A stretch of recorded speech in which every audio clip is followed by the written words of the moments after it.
आइए अब मैं तुम्हें एक ऐसे वाक़े की तरफ लेके चलता हूं जिससे तुम्हें बहुत बड़ा मसला मालूम होगा। हजरत उमर फारूक खुतबा दे रहे हैं, सुनिए, हजरत उमर फारूक खुतबा दे रहे हैं और उस खुतबे के अंदर अल्लाह के फरमा रहे हैं कि लोगों आजकल मेहर बहुत बढ़ गया है। मेहर, मेहर जानते हैं ना, लड़की की शादी में जो रखा जाता है उसको आपके यहाँ क्या बोलते हैं? मेहर, दैन मेहर, मोहर नहीं, मोहर तो वो होती जो लगाई जाती है, मेहर, मेहर, दैन मेहर, सही है। तो मेहर, लोगों मेहर बढ़ता जा रहा है। हाय हाय हाय, सुनिए बहुत प्यारी बात, अब लोग बहुत ज्यादा मेहर रखने लगे, देने लगे। लड़कियां भी निकाह के मौके पर बहुत ज्यादा मेहर की डिमांड करने लगी। मैंने अल्लाह के नबी के निकाह देखे हैं, नबी की बीवियों को अल्लाह के नबी ने जो मेहर दिया वो मुझे मालूम है। अल्लाह के नबी ने अपनी बेटियों की, ज़ैनब की, रुक़ैया की, उम्मे कुलसूम की और फातिमा की शादी की तो कितना मेहर रखा ये भी मुझे मालूम है। सबसे ज्यादा जो मेहर था वो 400 दिरहम, 400 दिरहम का मेहर था, 400 दिरहम का। 400 दिरहम से ज्यादा मेहर अल्लाह के नबी ने नहीं रखा। लिहाजा अगर कोई भी शख्स अपनी बीवी को 400 दिरहम से ज्यादा मेहर देगा तो वो मेहर उमर उस औरत से छीन लेगा और बैतुल माल में जमा कर देगा। 400 से ज्यादा जो मेहर होगा, 400 तक तो उस औरत के पास रहेगा, लेकिन 400 के बाद जो भी मेहर देगा उतना वो जायद मेहर, मेहर जो ज्यादा है वो उस औरत से लेकर बैतुल माल में जमा कर दिया जाएगा। ये किसने कहा? हजरत उमर ने कानून बना दिया, मिंबर पे खड़े होकर खुतबा दे दिया। खुतबा तो दे दिया, टाइम खत्म हो गया, उतर गए, जुमे की नमाज पढ़ा दी।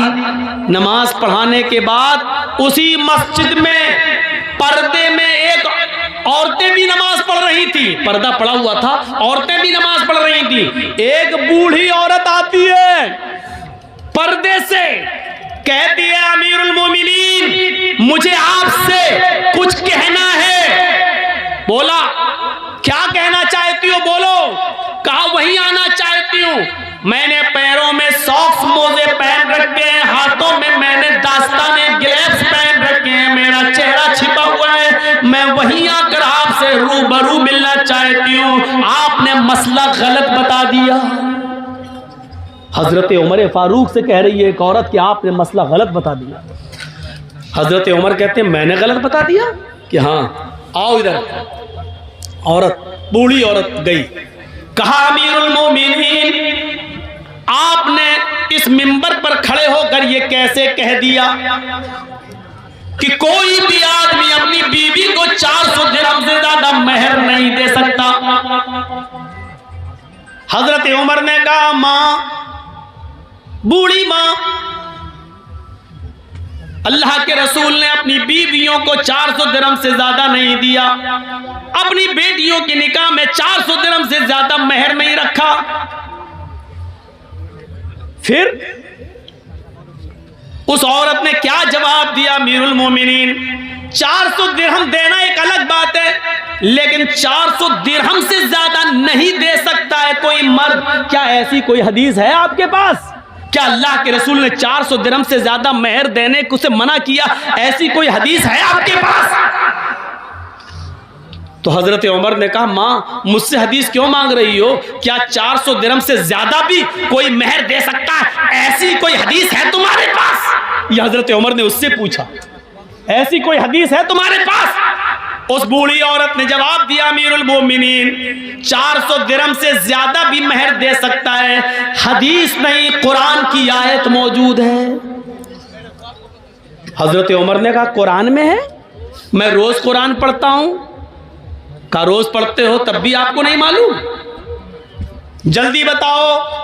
आए बूढ़ी औरत, आए माँ, जल्दी बताओ वो कौन सी कुरान की आयत है जिसमें लिखा हो कि 400 दिरहम से ज्यादा भी दे सकता है शौहर अपनी बीवी को मेहर। उस औरत ने, बूढ़िया ने कुरान की आयत पढ़ी, वो आतैतुम इहदाहुन्ना किंतारन फला ताखुजू मिन्हु शैआ।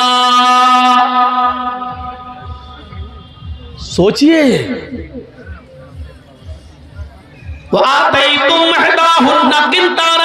तुम में से कोई भी शख्स अपनी बीवी को ढेर सारा माल देना चाहे तो दे सकता है, जितना चाहे उतना दे सकता। किंतारा, खजाने के खजाने दे सकता है, महल दे सकता है, मकान उसको दे सकता है, प्रॉपर्टी दे सकता है, जमीन दे सकता है, जायदाद दे सकता है।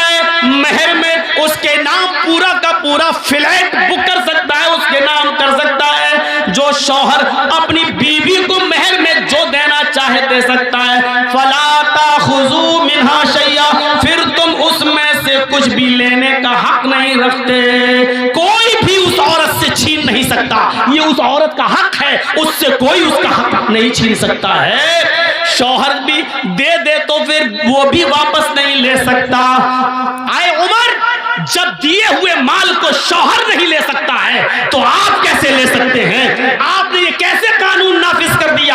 कैसे कह दिया कि 400 दिरहम से ज्यादा अगर कोई अपनी बीवी को महर देगा तो वो महर छीन कर बैतुल माल में जमा कर दिया जाएगा? आप रॉन्ग हैं, आपने गलत कहा है। कुरान तो कहता है जितना चाहे उतना दे सकता है और उसमें से तुम कुछ भी लेने का हक नहीं रखते।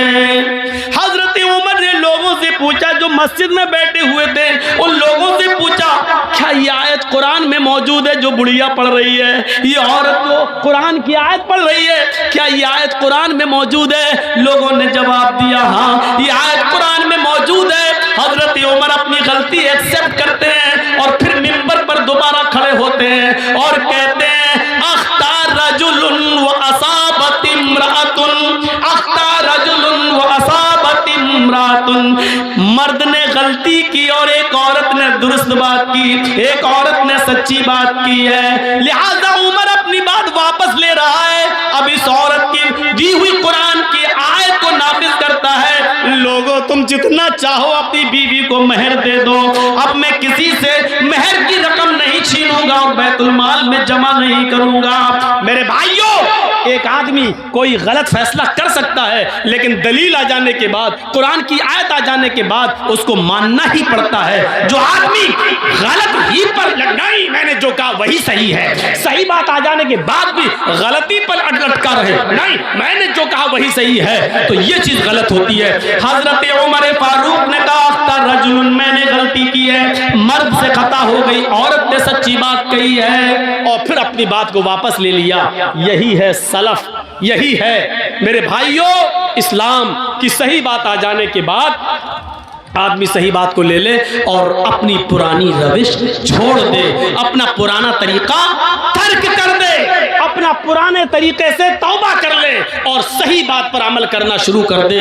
ऐसी कितनी मिसालें मेरे भाइयों हमें और आपको, हम और हमारे और आपके सामने आनी चाहिए, जिससे आपको पता चल सकता है, पता चल जाएगा कि शरीयत के अंदर कुरान और हदीस से बढ़कर कोई नहीं है, कोई नहीं है। जर्जीस भी गलत हो सकता है, इस इसमें मदरसे में और इस स्टेज पर बोलने वाले मौलाना से भी गलती हो सकती है, लेकिन कुरान और हदीस की दलील आ जाने के बाद फिर मेरे भाइयों, मैंने कहा ना, दिमाग वहीं लगना चाहिए, हम जो कर रहे हैं वो सही है कि नहीं, हम जो कर रहे हैं वो कुरान और हदीस में कैसा है। मेरे भाइयों, इस चीज को आप देखिए, अपना दिमाग वहीं पर लगा दीजिए। आइए मैं आपको एक और जबरदस्त वाक़े की तरफ लेके चलना चाहता हूं।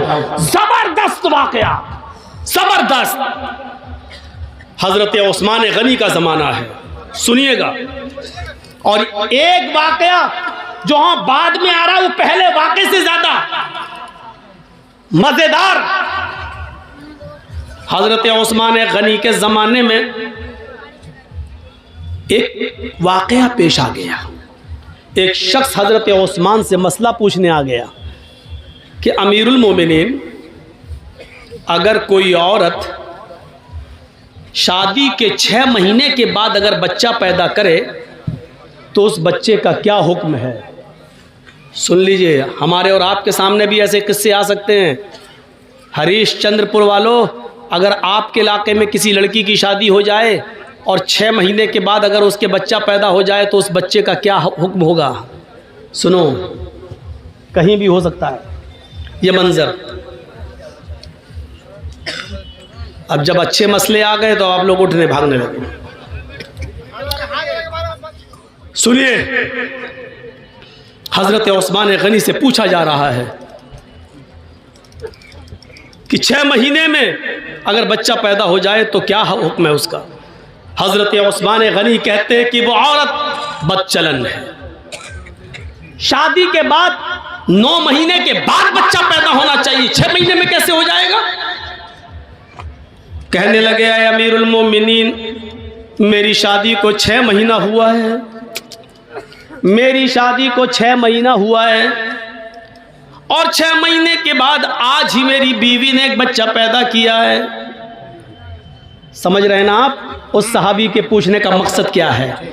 वो ये पूछना चाहते हैं कि अमीरुल मोमिनीन, मैं इस बच्चे को जायज़ बच्चा मानूं या नाजायज़। ऐसा तो नहीं कि मेरी बीवी का कहीं पहले कोई कांटेक्ट रहा हो और जिना की पैदावार हो और ये मेरा बच्चे का नाम पा जाए। हजरत उस्मान गनी कहते हैं कि बिल्कुल नहीं, वो औरत बदचलन है तुम्हारी, लिहाजा उसने 6 महीने में जो बच्चा पैदा कर दिया वो गलत किया है। ये जुमेरात का दिन था। जुमेरात का दिन जानते हैं ना, गुरुवार, थर्सडे था। जुमे का खुतबा जब उस्मान गनी देने लगे तो वो आदमी सामने बैठा हुआ था जिसकी बीवी ने 6 महीने के बाद बच्चा पैदा किया, वो बैठा हुआ है।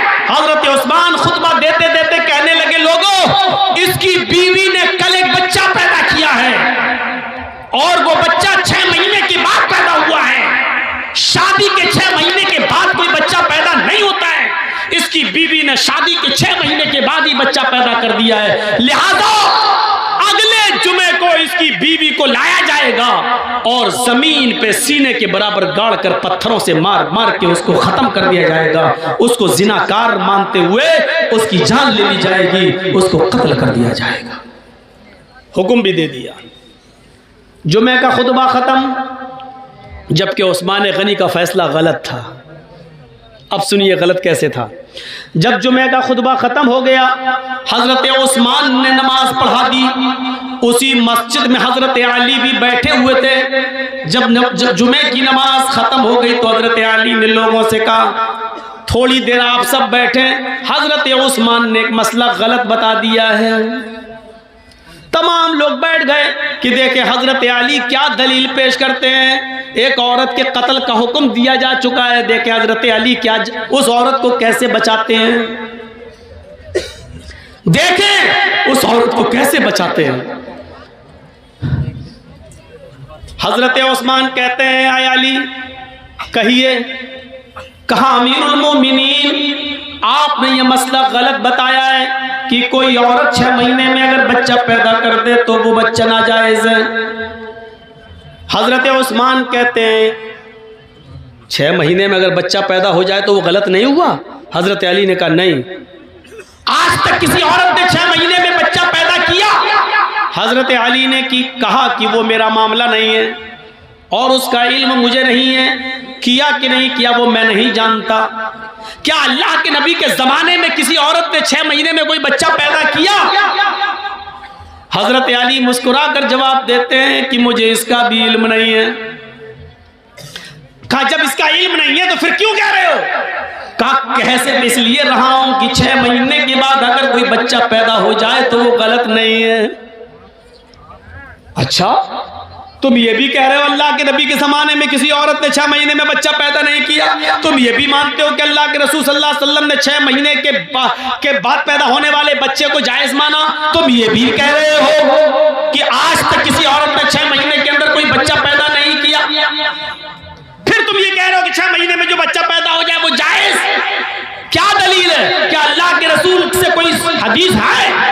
हजरत अली कहते हैं हदीस की जरूरत नहीं है, कुरान में मसला मौजूद है। कुरान कहता है 6 महीने के बाद भी अगर औरत बच्चा पैदा कर दे तो बच्चे को जायज माना जाएगा। हजरत उस्मान कहते हैं क्या कुरान में लिखा है? ये कुरान जो रोज मैं पढ़ता हूं। हजरत अली कहते हैं आप पढ़ते हैं लेकिन शायद गौर नहीं कर सके।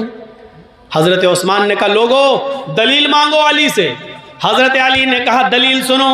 अब दलील सुनिए और सुनो, गीत बहुत सुन चुके हो, गाने बहुत सुन चुके हो, इधर उधर की लफाजियां बहुत सुन चुके हो, जलसा में चंदा लिया है कुरान के नाम पे, हदीस के नाम पे कि जलसा होगा, कुरान हदीस की बातें होंगी। अब जब कुरान हदीस सुनाई जा रही है तो सुनकर इस जलसे को हलाल करो, वरना यहां बैठना भी आपका हलाल नहीं होगा। सुनो, हजरत अली दलील दे रहे हैं। दलील क्या? दलील आए उस्मान, अल्लाह ताला फरमाता कुरान में, वल वालिदातु युरज़िअना औलादहुन्ना हौलैनि कामिलैन। अभी जो कह रहा था ना हालात के ऊपर बोलो, उससे पूछो कुरान की ये कौन सी आयत है, किस पारे में, तो नहीं बता पाएगा। वल वालिदातु युरज़िअना औलादहुन्ना हौलैनि कामिलैन। तर्जुमा सुनिए, मीनिंग सुनिए, ट्रांसलेट सुनिए। माएँ अपने बच्चों को दूध पिलाएं मुकम्मल 2 साल। मैं किसी को भी खड़ा करके पूछ सकता हूं, कितने साल दूध पिलाएं माँ? 2 साल। 1 साल में कितना महीना होता है? 12। 2 साल में कितना हुआ? 24। माँ अपने बच्चे को कितना दूध पिला सकती है? 24 महीना, 2 साल। कामिलैन मतलब मुकम्मल, कंप्लीट, यानी 2 साल तक पिला सकती है, 2 साल से 1 दिन भी ज्यादा नहीं। पहले छुड़ा सकती है, 2 साल से पहले दूध छुड़ा सकती है, लेकिन 2 साल के बाद 1 दिन भी ज्यादा पिलाने की इजाजत नहीं है। बच्चा पैदा हुआ 6 महीने में, और दलील क्या दे रहे हैं हजरत अली? माँ अपने बच्चे को दूध पिलाए 2 साल। ये दलील है? ये दलील है? अब सुनिए हजरत उस्मान क्या कहते हैं हंसते हुए, अली ये तो दूध पिलाने की इद्दत बता रहे हो, दूध पिलाने की मुद्दत बता रहे हो कि दूध पिलाएं 2 साल तक। यहां दूध पिलाने पे एतराज नहीं है, हमने किसी को मना नहीं किया कि 2 साल तक दूध ना पिलाएं। बात यह है कि 2 साल, बच्चा 6 महीने के बाद पैदा हो जाए फौरन तो वो बच्चा जाए, उसकी दलील दो। हजरत अली कहते हैं वहीं आपको ला रहा हूं। पहले तो ये बता दूं कि दूध पीने की मुद्दत कितनी है? 2 साल 24 महीने। मान रहे ना कि हाँ, कौन मना करेगा? कुरान की आयत 24 महीना दूध पीने के है ना, कहाँ? अच्छा चलो दूसरी दलील ले लो। हाँ दो, जल्दी दो। 6 महीने में बच्चा पैदा हो जाओ, जायज, जल्दी दो दलील।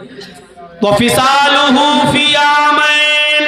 हजरत अली ने दलील पलट दी, बस कुरान की दूसरी आयत पेश कर दी। माँ अपने बच्चे का दूध छुड़ाएं 2 साल में। पहली जगह क्या था? पिलाएं 2 साल तक। दूसरी आयत में क्या है? छुड़ाएं 2 साल में। बात तो एक ही है। इधर से कान पकड़ो चाहे इधर से कान पकड़ो, बात तो एक ही है ना। 2 साल तक पिलाओ या 2 साल के अंदर अंदर छुड़ाओ, दोनों सूरतों में बात एक ही है। हजरत उस्मान कहते हैं मुझे बेवकूफ समझ रखा है क्या? अरे पिलाएं 2 साल तक या छुड़ाएं 2 साल में, बात तो एक ही है। कहा हम आपको मजबूत कर रहे हैं ताकि आप पलट ना जाएं।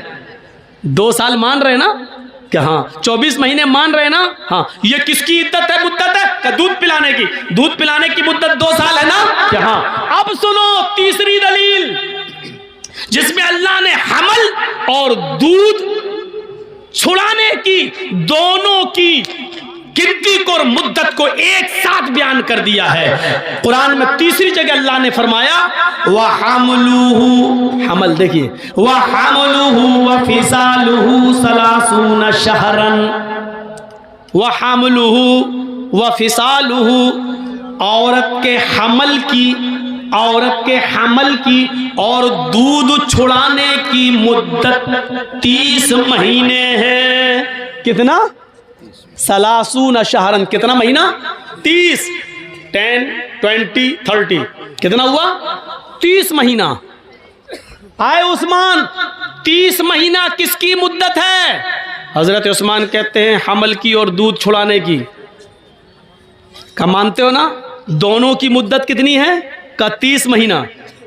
30 महीने में 24 महीने आप अलग कर दो दूध छुड़ाने के या दूध पिलाने के। ये दोनों की मुद्दत है ना 30, और अल्लाह दूध पिलाने की मुद्दत 24 महीने बता चुका है, यानी 24 महीने तक बच्चा दूध पी सकता है। तो 24 महीने 30 में से आप माइनस कर देंगे, 30 में से 24 को माइनस करो तो कितना बचा?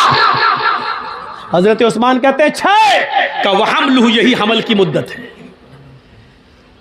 वहमलुहु व फिसालुहु सलासूना शहरन, यही हमल की अकल मुद्दत है।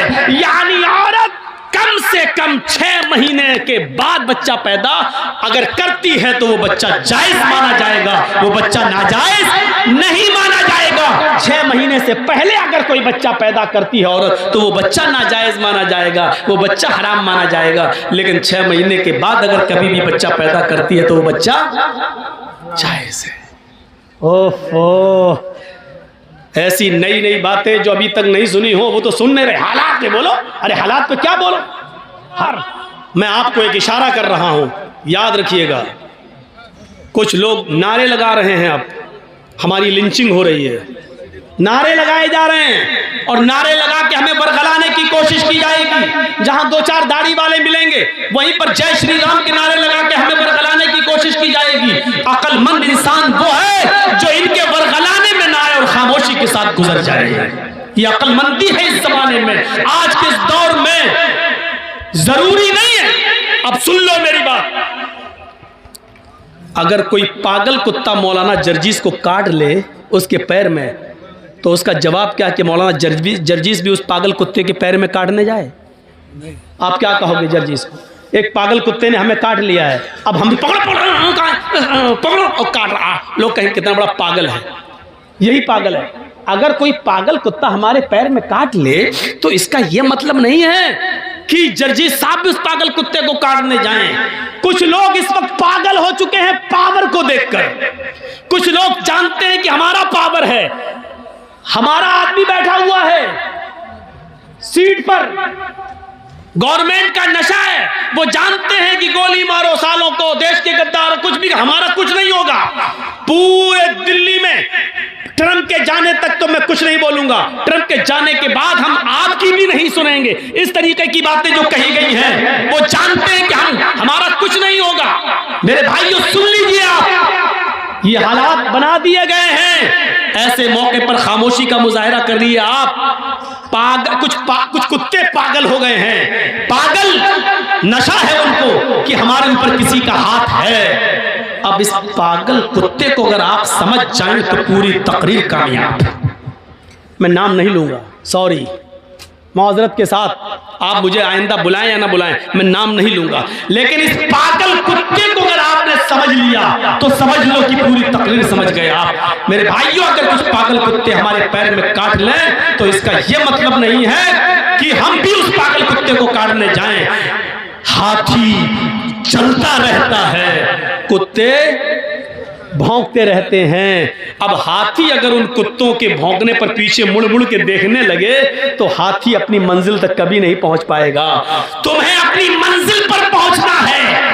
हाथी चल जा रहा है, वो पीछे मुड़ के नहीं देख रहा है, क्योंकि वो जानता है कि इनकी आदत भौंकने की है, ये भौंक भौंक कर खुद ही थक जाएंगे। हाथी अपनी मंजिल को पा लेता है। मुसलमानों, तुम्हें अपनी मंजिल तक जाना है। हरिश्चंद्रपुर वालों, तुम्हें अपनी मंजिल तक जाना है। इसलिए भौंकने वाले कुत्तों के भौंकने को मत देखो, मंजिल पर तुम्हारा निशाना होना चाहिए। इंशाअल्लाह तुम्हें मंजिल मिलेगी। इन भौंकने वाले कुत्तों को समझ लो कि कुत्ते हैं, इनकी आदत है भौंकने की। इस वक्त हम जिन हालात से गुजर रहे हैं उसमें अक्लमंदी से काम लेने की जरूरत है। अक्लमंदी कैसी? एक मिसाल दूं, बड़ी अच्छी मिसाल है। 3 जानवर शिकार करने निकले, शेर, भेड़िया, लोमड़ी। तीनों जानते हैं ना, शेर, लायन और भेड़िया, आप जानते हैं, लोमड़ी, फॉक्स। 3 जानवर शिकार करने निकले। कौन कौन? शेर, भेड़िया, लोमड़ी। और तीनों ने एक एक शिकार कर लिया। सुनो, तीनों ने एक एक शिकार किया। शेर ने हिरन मारा, भेड़िए ने शेर ने हिरन मारा, भेड़िए ने बकरी मारी और लोमड़ी ने खरगोश, रैबिट का शिकार कर लिया। शेर ने क्या मारा? हिरन। भेड़िए ने क्या मारा? बकरी। और लोमड़ी ने खरगोश। तीनों जानवर पड़े हुए हैं। शेर ने भेड़िए से कहा, तुम फैसला करो किसको क्या खाना है। देखिए, सरदार है ना जंगल का, बस शेर जो सरदार को पहचान गया पूरी तकदीर समझ जाएगा। शेर ने कहा फैसला करो भेड़िए से, फैसला करो कौन क्या खाएगा। भेड़िए ने कहा बहुत आसान जी। जंगल के राजा ने शेर ने कहा हाँ बताओ क्या है। अच्छा, शेर को तीनों जानवर खाना थे। भेड़िए से फैसला करवा रहा, बताओ क्या है। भेड़िए ने कहा बहुत आसान, हिरन आप खा लीजिए, बकरी मैं ले लेता हूं, लोमड़ी को खरगोश दे देते हैं। शेर ने कहा ये कोई फैसला है, इधर आ। मारा एक झपटा उसको और भेड़िए का सर तन से जुदा हो गया, भेड़िया मर गया। सर तन से जुदा। लोमड़ी से कहा लोमड़ी तुम फैसला कर सकती हो, तुम फैसला करो ये कौन खाएगा। लोमड़ी कहती बहुत आसान। कहा क्या बोलो। कहा साहब हिरन आप सुबह नाश्ते में खा लीजिए, शाम को बकरी खा लीजिए, और बीच में जब जायका मुंह का जायका बदलना हो तो आप खरगोश का टेस्ट कर लीजिए। तीनों जानवर आपके। सुबह उठो नाश्ते में आप हिरन खा लो, शाम को बकरी खा लो, और बीच में दोपहर में आप खरगोश का टेस्ट कर लो। शेर ने कहा वाह लोमड़ी वाह, कितना अच्छा फैसला किया तूने। इतना अच्छा फैसला करना तुझे किसने सिखाया। लोमड़ी ने कहा इस भेड़िए ने। समझ गए आप। गुस्सा भी आया है मुझे, लेकिन अब हंस दिया हूं मैं आपके सामने। मैं बहुत गुस्से में था लेकिन अब हंसी आ गई मुझे। शेर ने कहा वाह क्या फैसला किया है, इतना अच्छा फैसला करना तुझे सिखाया किसने। लोमड़ी क्या कहती है इस भेड़िए ने। यानी भेड़िए से मैंने इबरत हासिल कर ली। अरे मुसलमानों इबरत हासिल अभी भी नहीं कर पा रहे हो। तुम देख रहे हो तुम्हारी आंखों के सामने कौन कौन जेल जा रहा है। तुम देख रहे हो इलेक्शन आता है, यूपी में कोरोना आ गया, नाइट कर्फ्यू लग गया, आप इबरत हासिल नहीं कर पा रहे हो। अब जब हमारा शेर को समझ गए ना, हमारा शेर जब देख लेगा यूपी में हम हार रहे हैं तो ऐन मौके पर इतना भयानक कर्फ्यू लगाएगा, यूपी में हो सकता है कि 3-4 महीने के लिए इलेक्शन टल भी जाए। आप नहीं जानते, क्योंकि सरदारी तो शेर की चलती। वो चाहता सब कुछ, जैसे ये लोमड़ी वो चाहता तो तीनों जानवर हमें मिले, ऐसे ही हमारा शेर चाहता सब कुछ हर सूबा हमारा रहे, अंध दंड हेरा फेरी सब। आपने देखा जैसे इलेक्शन करीब आए, अखिलेश के करीबी लोगों के ऊपर सीबीआई के छापे आने लगे, ईडी के छापे पड़ने लगे। यही हाल आपके बंगाल का भी था। जैसे जैसे इलेक्शन करीब आए, देखा कैसे छापे मारे गए, सबको इस्तेमाल करके देखा गया। आप अक्लमंद थे, अक्लमंदी का सबूत दे गए। बिहार वाले बेवकूफ थे बेचारे, पागलपन का सबूत दे के मर मिटे। दुआ कर देता हूं अल्लाह यूपी के मुसलमानों को भी बंगाल के मुसलमानों से अक्लमंदी सीखने की तौफीक अता फरमाए। ये दुआ ही कर सकता हूं बस। मेरे भाइयों, मैंने बहुत कुछ कह दिया है, बल्कि सब कुछ कह दिया है। कल इसी बात को कट कर करके जी हिंदुस्तान दिखाएगा। देखो कैसे डरा रहा है ये मौलवी, कैसे डरा रहा मौलवी। इनको नित्यानंद पंडित का बयान नहीं सुनाई देता है, वो कैसे डरा रहा वो नहीं दिखाई देता है। इसको जो नारे बीजेपी के नेता लोगों ने लगाए हैं दिल्ली में, वो नहीं सुनाई देते। मौलाना जर्जीस बोल रहा है बंगाल में, और ये दिखा रहे हैं यूपी में। साहब 6 महीने तक जर्जीस साहब जब तक इलेक्शन नहीं हो जाए यहाँ कोई जलसा नहीं कर सकते। लीजिए मेरे घर नोटिस आ गया, मेरे पास पाबंदी आ गई।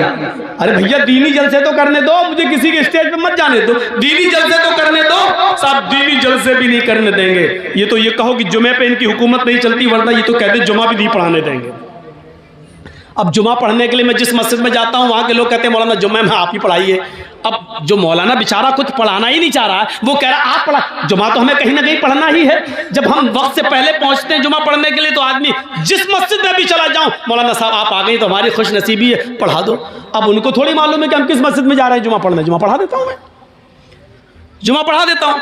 पाबंदी लगाई है तो तकरीरों पे ना लगाई है, जलसों पे, जुमे पे थोड़ी लगाई है। तो मेरे भाइयों हमें जो कुछ कहना होगा जुमे के खुतबे में कह देंगे, इशारों ही में सही। तो आप फैसला करना सीख जाइए, इबरत लेना सीख जाइए, कम से कम थोड़ी देर के लिए लोमड़ी बन जाइए। आपको मालूम है कि आपका मुकाबला किससे है। लोमड़ी से पूछा वाह इतना अच्छा फैसला करना तुझे किसने सिखाया। उसने कहा भेड़िए ने, यानी भेड़िए ने ये फैसला किया और उसका अंजाम मैंने देख लिया, इसलिए मेरा भी अंजाम ना हो, इसलिए मैंने भेड़िए से ये इबरत हासिल कर ली। जो लोग जेलों में जा चुके हैं, जो लोग काटे जा चुके हैं, जो लोग जेलों में सड़ रहे हैं, मुसलमानों उनसे इबरत हासिल कर लो, उनसे इबरत हासिल कर लो और अपने आप को मसलहत के साथ, दूरअंदेशी के साथ आप काम करिए। मैं मना नहीं कर रहा हूं, बोलिए, हक बात बोलिए, डंके की चोट पे बोलिए, लेकिन आप उसको सलीके से बोलिए। आपको ये कहने की जरूरत नहीं चल बैठ खा ठूस। आप इस बात को यूं भी कह सकते हैं, खा लो ना, देशी मुर्गा ही चाहिए था ना, लो खा लो।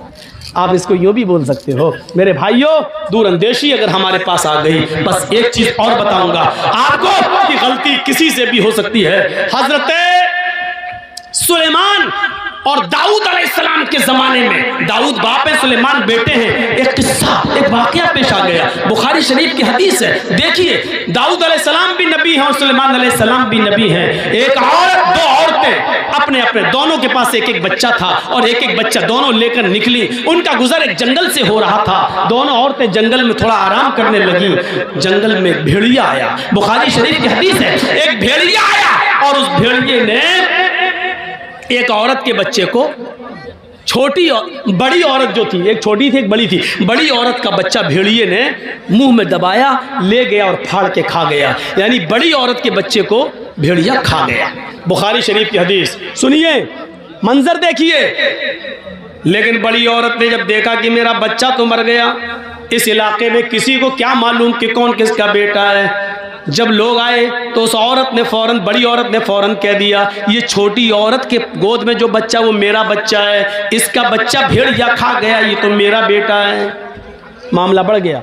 छोटी औरत कहती है मेरा बेटा, बड़ी औरत कहती है मेरा बेटा, छोटी कहती है इसका बेटा तो भेड़िया खा गया, बड़ी कह रही इसका बेटा भेड़िया खा गया। उस जमाने में डीएनए टेस्ट नहीं होता था कि मालूम कर लिया जाए माँ का खून और बच्चे का खून मिलाकर। मेरे भाइयों, ये मुकदमा हजरत दाऊद अलैहिस्सलाम के पास आता है। दाऊद अलैहिस्सलाम फैसला करते हैं, दोनों की बात सुनते हैं। बड़ी औरत टट टट टट टट बोलने वाली, जबान दराज, और छोटी औरत बेचारी कम बोल पाती है। ऐसे समझो जैसे एक मोदी और एक मनमोहन। मोदी बेचारे रुकते ही नहीं हैं, बोलते चले जाते हैं, और मनमोहन सिंह बेचारे बोलते ही नहीं हैं। तो ये हालत है। एक बार आपको मालूम है, सऊदी अरब में गए थे मोदी जी, तो सऊदिया का बादशाह ऐसे करके दूरबीन से कुछ देख रहा था। तो लोगों ने पूछा मोदी जी ने, अरे क्या देख रहे हो वहाँ? मैं तो यहाँ खड़ा हूँ, मैं तो आ गया हूँ, आपके पास खड़ा हूँ, उधर क्या देख रहे हो? कहा नहीं, आपको नहीं, आपकी बातों को देख रहा हूँ जो आपने फेंकी है, कितनी दूर जा रही हैं, इतनी दूर। ऐसे तो इनका हर जगह। मोदी जी ने वहाँ की तोप देखी, तोप के बाद पूछने लगे कितना फेंकती है, इसकी रेंज कितनी है? कहा कितना फेंकती है? वहाँ के बादशाह ने कहा वल्लाह आपसे कम फेंकती है। नहीं समझ पा रहे हैं ना? समझ गए ना? तो ये इतना इंसल्ट बर्दाश्त करके आया है ये, लेकिन फिर भी नहीं संभल पा रहा बेचारा, फिर भी फेंकी जा रहा है, फिर भी फेंके जा रहा है। क्या क्या फेंकता है अल्लाह बेहतर जाने। मेरे भाइयों, राहत इंदौरी ने कहा था, उसको कोई काम आता हो या ना आता हो, झूठ बड़ा शानदार बोलता है, झूठ बड़ा शानदार बोलता है। ऐसा शानदार झूठ जो आपको झूठ लगेगा ही नहीं, आपको ऐसा झूठ। ये भी एक कला होती है, ये भी एक कला। इस कला को भी बहुत से लोग सीखने की कोशिश कर रहे हैं। झूठ ऐसा बोलो कि पता भी न चले कि, और झूठ भी हो, पता भी न चले। जैसे मौलाना जर्जिस को पुलिस ढूंढते हुए यहाँ आ जाए, स्टेज पर यहाँ मिल जाए, और वो मुझे पहचानती ना हो, मुझे पहचानती ना, और मुझसे ही पूछ रही हो, मौलाना जर्जिस को देखा, मौलाना जर्जिस को देखा। जर्जिस साहब स्टेज से नीचे कूद गए, स्टेज से नीचे कूद गए। हाँ, क्या पूछ रहे थे? पुलिस वाले से पूछने लगे, क्या पूछ रहे थे? अरे मैं पूछ रहा हूं मौलाना जर्जिस को देखा? अभी तो यही थे स्टेज पर, अभी तो यही देखा था, अभी यही थे, स्टेज पर थे बस। हैं? अब पुलिस वालों ने अभी स्टेज पर थे, तब कहाँ चला गया? झूठ, पकड़।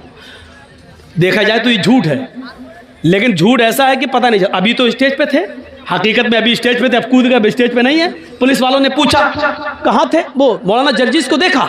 जर्जिस से ही पूछ रहा, जर्जिस को देखा? जर्जिस साहब कह रहे नहीं, अभी तो यही थे। जर्जिस साहब ने कहा अभी तो यही थे, 2 कदम हट गए हम इधर, 2 कदम हट गए। जी क्या? जर्जिस को देखा? अभी तो यही थे। देखा जाए तो ये सच है, अभी तो यहाँ थे, लेकिन कुरान क्या कहता है, ये झूठ है। या अय्युहल्लज़ीना आमनु तक़ुल्लाह वक़ूलू क़ौलन सदीदा, ईमान वालो अल्लाह से डरो और हमेशा सही दुरुस्त बात को बोलो। दुरुस्त किसको कहते हैं? दुरुस्त, दुरुस्त का मतलब सीधी होनी चाहिए, ऐसी वैसी नहीं। तीर निकालते हो ना, तीर कमान से जो तीर छोड़ते हो तो सीधा जाता है और जहां मारते हो वहीं लगता है, इधर उधर नहीं होता है वो तीर, जहां मारते हो वहीं लगता है। इसको कहते हैं सदीद, तस्दीद से बना, तस्दीदुस्सहम, तीर जब कमान से निकलता है, जैसे तीर इधर उधर नहीं होता है। तुम जब भी किसी से बोलो तो इधर उधर की बात नहीं हो, बिल्कुल सीधी मुद्दे की बात हो, मुद्दे की बात, बिल्कुल मुद्दे की बात होनी चाहिए। जैसे मुझे किसी को बताना नहीं कि मैं कहाँ था, और झूठ भी नहीं बोलना चाहता हूँ। आपने पूछा जर्जी साहब आप कहाँ थे, मैंने कह दिया जमीन के ऊपर आसमान के नीचे। देख रहे हैं आप, अब मैं जहां भी था दुनिया के किसी कोने में तो जमीन के ऊपर ही रहूंगा और आसमान के नीचे, लेकिन ये झूठ है।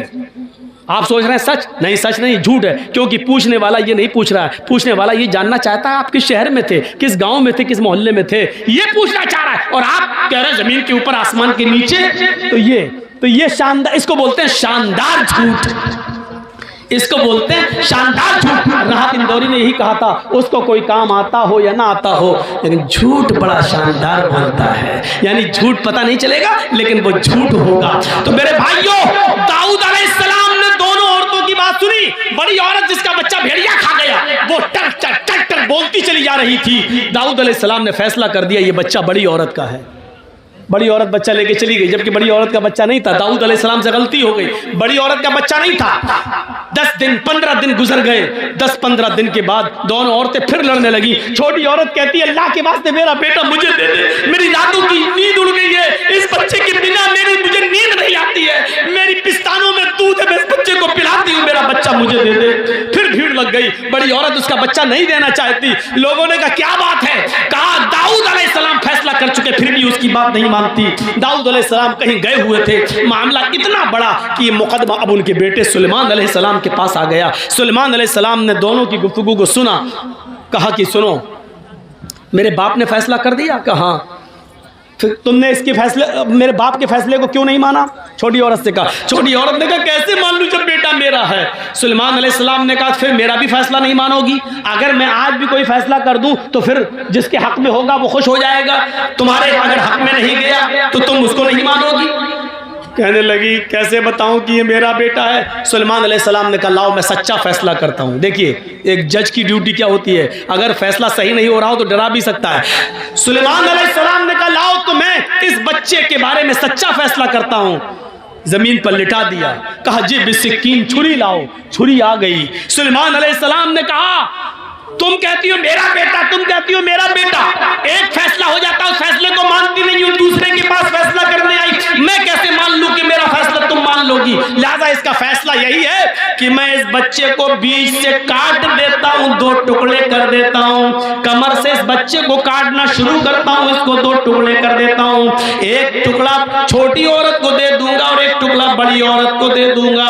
सुलेमान अलैहिस्सलाम ने जैसे ही छुरी उस बच्चे की कमर पर रखी और उसके ऊपर थोड़ा सा प्रेशर दिया, छुरी से जैसे लगे कि मैं काटने जा रहा हूं। हालांकि एक नबी किसी बच्चे को कैसे काट सकता है, लेकिन सुलेमान अलैहिस्सलाम ने जैसे ही छुरी उस बच्चे के बीचों बीच कमर पे रखी, छोटी औरत जिसका बच्चा था चीख पड़ी, ऐ सुलेमान ला तफअल हाकज़ा वल्लाही हाज़ा हुआ। ऐ सुलेमान आप इस बच्चे के टुकड़े टुकड़े मत कीजिए। आए सुलेमान ये मेरा बेटा नहीं है, मैं झूठ बोल रही हूँ। आए सुलेमान ये मेरा बच्चा नहीं है, मैं झूठ बोल रही हूँ, इस बच्चे को काटिए मत, ये उसी का है। वल्लाही हुआ हाज़ा, अल्लाह की कसम वो बच्चा इसी औरत का है, इसी को दे दीजिए, मुझे नहीं चाहिए। उसकी आंखों में आंसू आ गए छोटी औरत के और रोती हुई जाने लगी। बड़ी औरत मुस्कुरा रही है, खड़ी है, कट जाए मेरा क्या, मेरा तो बच्चा ही नहीं है, उसको कोई परवाह नहीं थी। जैसे ही छोटी औरत जाने लगी और बड़ी औरत बच्चे को उठाने आई, सुलेमान अलैहिस्सलाम ने कहा दूर दूर। उसने कहा क्या हुआ? आपके सामने उसने अल्लाह की कसम खाकर कह दिया ये मेरा बेटा नहीं है, इसका है। सुलेमान अलैहिस्सलाम कहते यही तो मैं देखना चाहता था, यही तो मैं देखना चाहता था। उसकी आंखों से निकलने वाले आंसू और उसकी तड़प ये बतला रही थी कि मेरा बेटा मरना नहीं चाहिए, मुझे भले ही ना मिले, इसी को मिले, मिल जाए, कभी कभी देख लिया करूंगी, आंखों को ठंडक मिल जाएगी, लेकिन मेरा बेटा जिंदा तो रहेगा, अगर कट गया तो न मेरा रहेगा ना इसका रहेगा।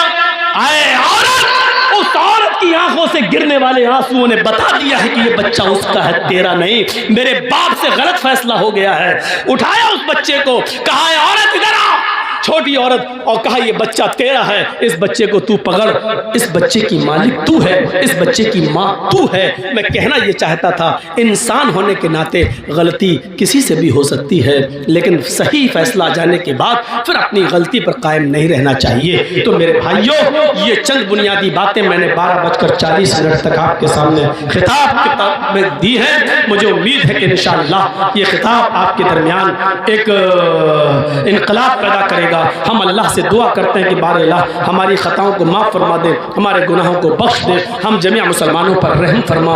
अल्लाह हम सबको आपस में भाई भाई बना दे और एक प्लेटफार्म पे हमको जमा कर दे। जब तक तू हमें जिंदा रख, इस्लाम पे जिंदा रखना, और जब हमारा खात्मा हो तो ईमान पर हमारा खात्मा फरमाना। वमा अलैना इल्लल बलागुल मुबीन व आखिरु दावाना अनिल हम्दुलिल्लाहि रब्बिल आलमीन। अस्सलामु अलैकुम व रहमतुल्लाह।